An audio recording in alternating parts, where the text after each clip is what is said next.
staying here, and I would like to introduce myself first. My name is Nanda, and today I would like to share you guys about how to democratize the impact of data and insights through UX research.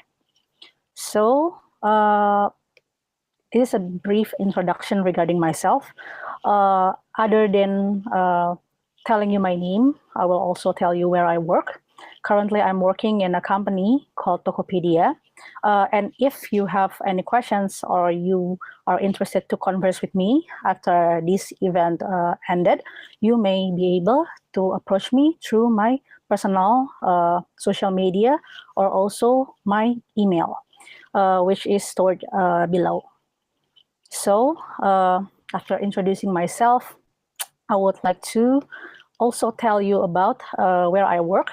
So as I said before, I work in a company called Tokopedia. It is actually one of the biggest e-commerce in Indonesia. It is established in 2009 by William Tanuwijaya and also his best friend, Leontinus Alva Edison. Currently, Tokopedia has undergone a merger with Gojek. So as you can see in the picture, the name is not solely Tokopedia, but it has become Goto or Gojek Tokopedia. And as for 2021, the company already had about 4,000 more members, which consists of probably hundreds of product designers and also product managers. Since it is also an e-commerce platform, the platform itself has accommodated about 11 million sellers so that they can actually reach their buyers more easily. And currently, the platform hosts about 100 million users. And if you are curious about what the Tokopedia looks like, this is the glimpse of the platform. As you can see, it's just like typical e-commerce, but this is marketed towards Southeast Asia, especially for Indonesia only.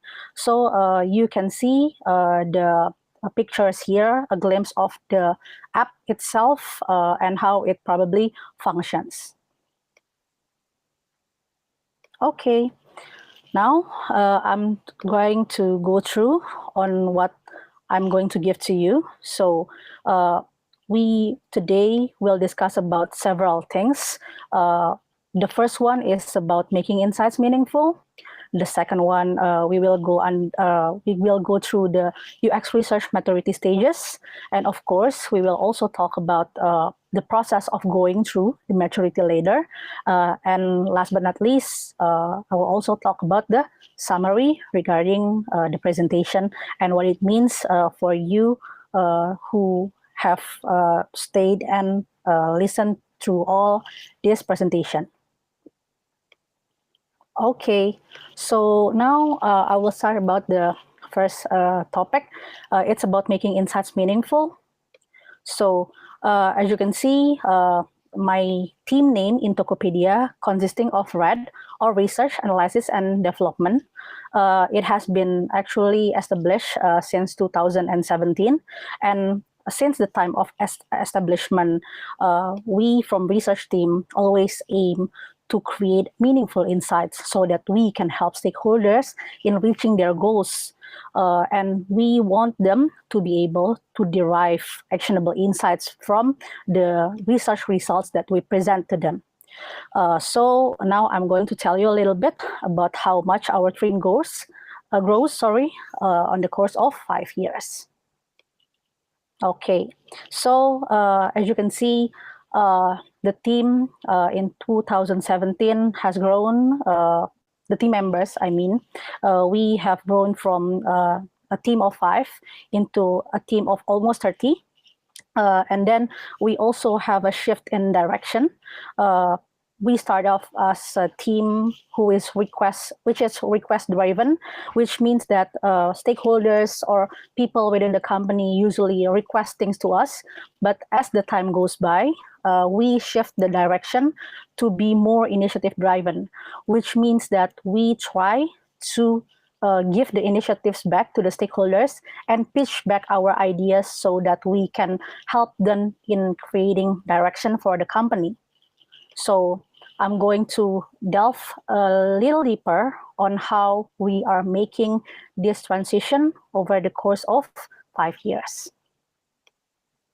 Okay, before I talk step by step on the changes, I would also like to showcase you about the research maturity stages, because research maturity stages really affects how the team strategy shifts from one stage to another. So there is this research maturity model from Afore. It is established in 2016. So basically, this man called Avore, he divided maturity stages into 4, which consists of Lagarde, the very early stage in which the research team still focus on user feedback, but the company hasn't really trust the research team. The second one is the early stage. In this stage, it consists more of ad hoc projects, and usually it is used for preventing mistakes and also evaluating things. And the next one is the progressing stage, which already consists of more explorations. And last but not least is the mature stage, in which the company already trusts the research team, and it gives them freedom to explore many things and to forecast trends that may be able to help the company shape its own strategies. Okay, so now I'm going to tell you about the process of going up the maturity ladder, which consists of those 4 stages from Afore. So when we talk about progression, we'll take example of what happened in my company to give you more depiction on how we went. So in 2017, we started as a team of 5, and we were still in the laggard phase. And then 1 year after we grow into 10 researchers, we shifted into the early stage. And then after the 2018, we shift into the progressing stage, in which we already have like 20-ish researchers, and we also have like product design coordinators to help us with our operational research needs. And then 22 onwards, our team has already shifted to the mature stage of the UX research team, in which we are moving into the hybrid type teams, which consists of embedded and centralized when it comes to structure.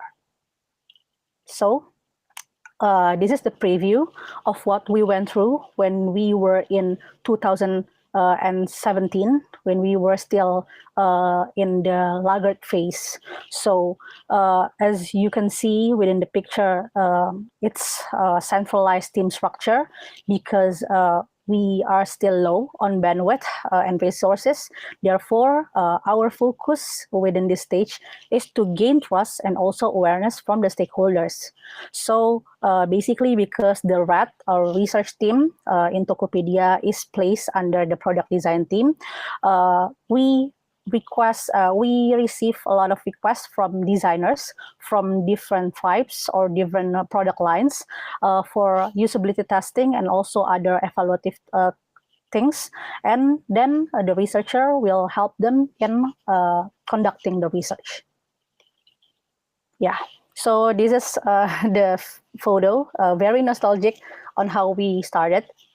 So yeah, we gain trust and awareness by basically doing 90% directional project, which consists of people requesting us on what to do. And it is mostly focusing on design-related projects.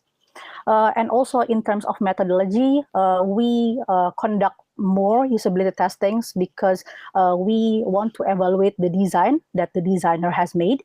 And also we conduct several heat maps and also interviews to help give a better context on what the design is all about. And then the prominent stakeholder within this stage is the product designer. because we deal with design a lot during this time. And we also try to spread awareness regarding our research findings or research work through several methods such as newsletter, pain point database, and we also invite stakeholders to the sessions. Okay, now I'm going to shift into the next stage, which is the early stage. So 1 year after we were in the laggard phase, we evolved into the early stage. This time, we already have like 10% within the research team, and the focus is to create a company-wide awareness, especially from higher levels. So previously, we gain the trust from the stakeholder, which is the designer. And within this stage, now we want to gain more trust from other stakeholders as well. And then in terms of the structure, now we implement the semi-embedded team structure in which a researcher works together with the stakeholders to collaborate better. And then here is how we work. So stakeholders from different types, I mean, it can be more than just product designers, for example, product managers from the, or maybe people from the CX team, or maybe data analysts can really request a project to us. And within our team, we have this person who acts as a captain, which responsibility is to handle the backlog. And then after receiving the request, the captain will be responsible in assessing the importance and also the availability of the researcher. And then, if possible, the captain will assign the task to the available researchers, and also researchers who are probably most suitable to do the work. So this is the glimpse of our team members within the early stage. So what we do to actually go through the stage, we, as you see, there is shift in the type of projects that we do. We now conduct more foundational research, but we don't abandon the directional research. So when we talk about directional and foundational, it means that directional usually draws with something that is actually already concrete, such as design evaluation or concept evaluation. Meanwhile, the foundational ones is more like abstraction, which deals with the explorative ways in uncovering things. So because we want to gain company awareness, we shift our focus and type of projects also to the foundational ones, since we want to give them insight on what they can go after, instead of only evaluating what is available. And then now we also do more various methods. Not only we dwell in usability testing, but we also do interviews and also survey, diary study, card sorting, and also focus group. And then as you see, the stakeholders also really vary, as I mentioned before. And the way of spreading awareness also evolves. Not only we send newsletter and also create pain point database like before, now we actively invite stakeholders to the research sessions so that they can contribute within the data collection and also the discussion. And we also held several research events. For example, we have this kind of offline exhibition which showcases the findings of our team, and we want them to actually be aware of what research team is doing. We also have like this research internship program, which is exclusive only for people to enroll in the team of research, and we will educate this intern to be researcher in their respective areas, because we aim to source local students that probably are interested in UX research but doesn't really live in Jabodetabek. And then we also create research repository so that we can store our previous research findings and people can easily find it. Okay, so these are some of the things that we have done in the early stage.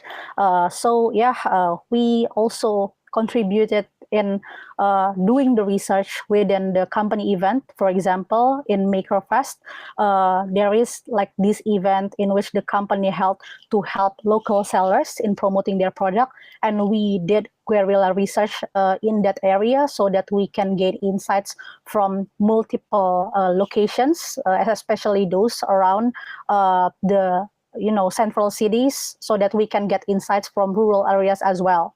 And then the second one is the internship that I told you about. And then the third one is when we do the guerrilla interviews. So this is more like a spontaneous one.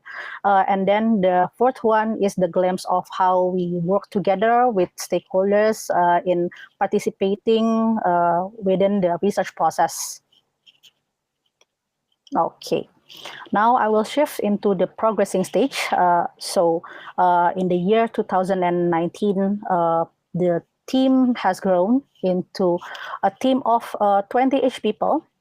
Now, because the team size is already kind of big, we focus more on conducting the strategic research and focusing on the impact that we made through our research. So as you can see, previously we have like the semi-embedded structure, which means that we may be embedded in the tribe, but sometimes we can still work within the team of research. And now we are shifting into embedded team, which means that it is required for us to attend several meetings within the product line that we are assigned into. For example, design sprint, product town hall, etc., so that the researcher and the stakeholders can have more comprehensive understanding regarding the product, which led to eventual effective collaboration. There is also a shift within our flow. So we started from the prioritization roadmap that is made from the product team, and then those document is used by the stakeholders to request projects, which is divided by ad hoc and also consulted project. So ad hoc project is a project that is dwelling with the certain topic of the research that the researcher is assigned into. For example, if I were to be in a logistic product tribe, I will handle every research regarding logistics. However, we also accept like this kind of consult project in which a researcher doesn't have like to engage through the end-to-end process.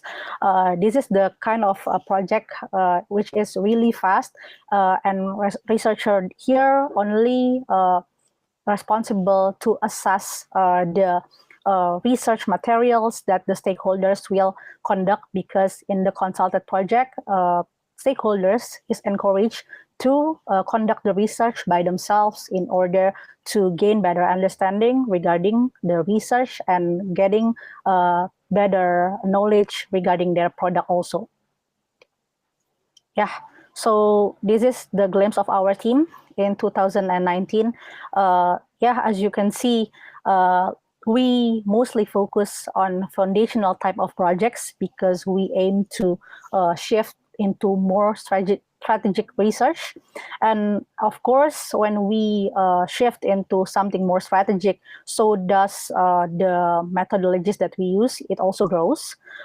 We conducted various methodologies such as ethnography. We also have like this kind of unique methodology called speed dating or speed chat. And also we conduct co-creation as well, so that we can participate better with the participants in creating a design. And then the stakeholders also vary. Now it may include media intelligence, business development, etc. And then in terms of gaining influence, we try to joining team rituals, such as what I mentioned before, participating in the product town hall or design sprint or co-creation. And also we go to create several creative activities such as research podcasts. We held more insights exhibition with interactive games so that people can be more aware of the research. And the unique thing here is now we also create end of year reflection report, which is annual research report sent by the research team to the whole company so that they will be aware of what kind of research that we have done that year. Okay, so because during this time we aim for better research democratization, and because we start accepting consulted projects, now I'm going to give you a insight on who our stakeholders are and what we encourage them to do in terms of research. For example, we work with product designers, product managers, and also business development a lot. Therefore, we encourage them to conduct simple research that may be useful for their jobs, such as competitive analysis, usability testing, and also survey, while also adding phone interview. And we do this by involving them in our data collection. We are also involved in their data collection so that we can give feedbacks on how they should really conduct it, what is their strength and weakness, and how they can improve it. And therefore, we also held like internal training in order to give them insight on what research is supposed to be and how it is supposed to be conducted. Okay, so within this year, this is our research process before, and after this has been changed, it becomes like this. So now we don't only accept starters from the request or initiative. We also started from the existing documents or the vision documents that the team has made, and also data from internal means. We work together with data analysts to gain insight on what is trending, and we combine it with the planning that the respective team has made for the vision within that year. And therefore, if it is something that probably can be done to gain more opportunity within the company, we will try to create an initiative out of it. Not only that, we also try to actively measure the insights by holding alignment after the research has done, so that we can measure the success of our research. Okay, so this is the kind of cross-team collaboration that we held within the company when it comes to research. So stakeholders are expected to be involved within the pre-development, development, and also the post-development stages. And then within this collaboration, we hope that our stakeholders will realize about the importance of the research and also the importance of using data before making decisions. Okay, now we are talking about the last stage, which is the mature one. So now my team is already within this stage and hopefully will stay within this stage.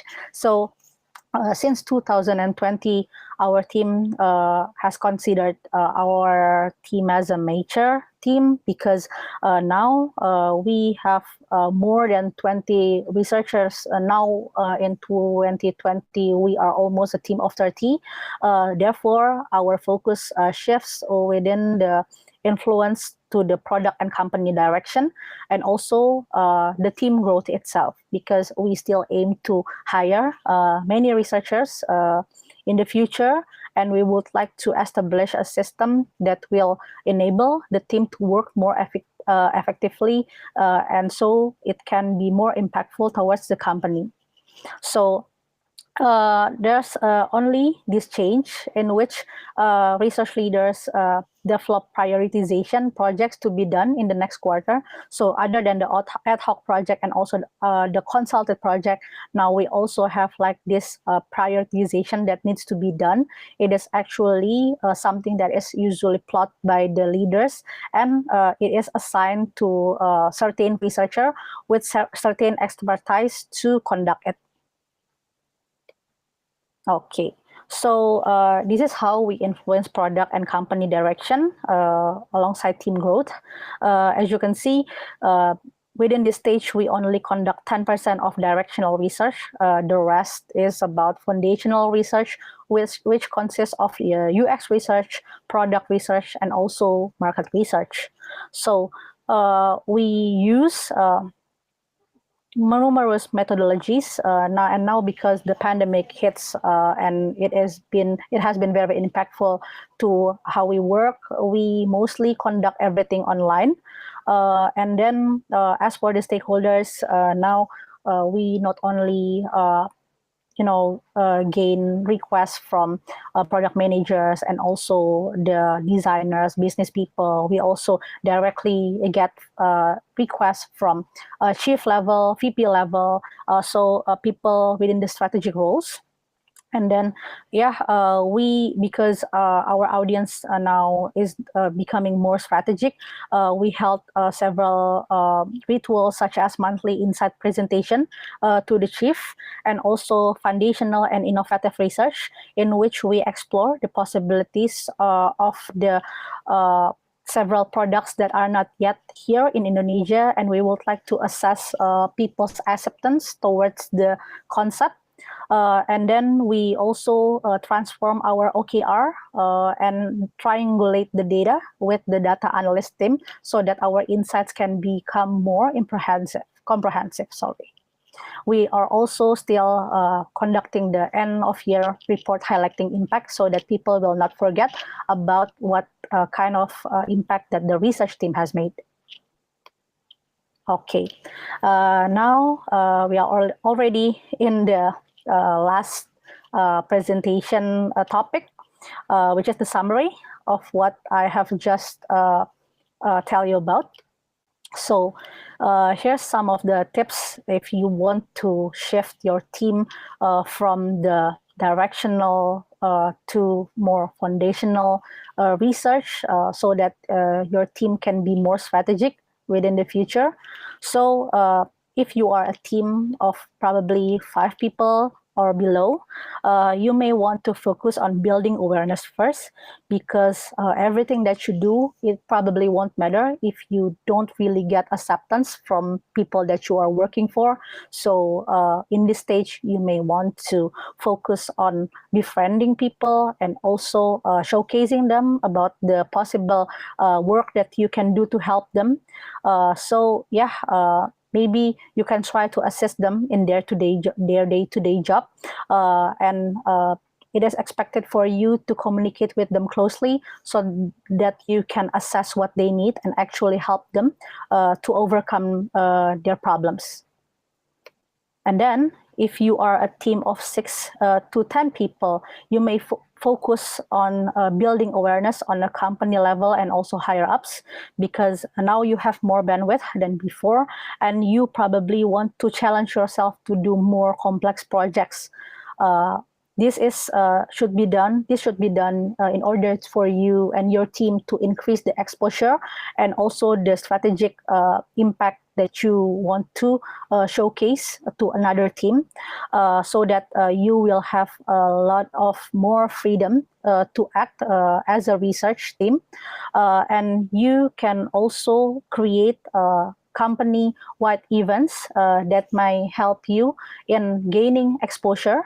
You may also want to start documenting your insights and also your reports so that people can find it if they want to search for specific research project, and so that you will not miss the thing that you have already done in order to avoid redundancy in the future. Next, if you are a team of 11 to 20 people, you may want to focus more on strategic research and impact because now the team has grown significantly in size. Now you may want to prioritize more on the research that you have done because in this stage, people already trust you in doing your job. Therefore, there must be many requests coming in. Therefore, you have to find a way for people to be able to, do the projects while also maintaining the strategic way of thinking and way of doing within your site. So this is where you can start to democratize the research by encouraging the stakeholders to do their own research. And you may also want to regularly share insights through interesting and creative ways, such as, building podcasts or maybe sending yearly reports or maybe holding quarterly meetings, such things like that.